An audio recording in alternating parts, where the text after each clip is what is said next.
This is Killer Instinct Gold for the N64. So this is the last Killer Instinct game I believe on a Nintendo console, and probably the last new home Killer Instinct game. From what I heard, I may be wrong here, but this game was also the port of the arcade game, which I guess was closer to arcade than the SNES version.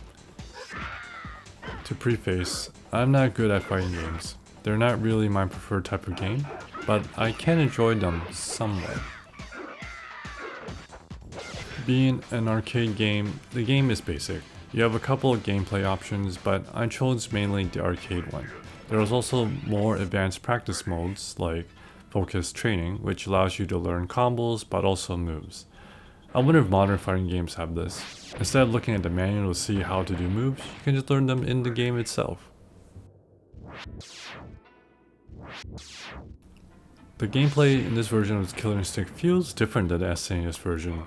The special moves are different, but also some of them are dependent on particular attack types, like medium kick or a hard punch, rather than the previous one, which was all the same except that the strength of the kick or punch would determine the strength of the attack. I found it kind of weird, as I'm used to the old way. This game includes a couple of new characters which weren't in the SNES version, like Maya, and since I never used her, I got my butt handed to me. In terms of graphics, the backgrounds do look 3D, but the characters look like sprites to me, so not that impressive to me. Looking back at the SNES version, I can't help but feel how impressive that game really was from what they had to work with. While the N64 version of the game looks okay, it doesn't really wow me in the same way. I have to give this game a 7 out of 10.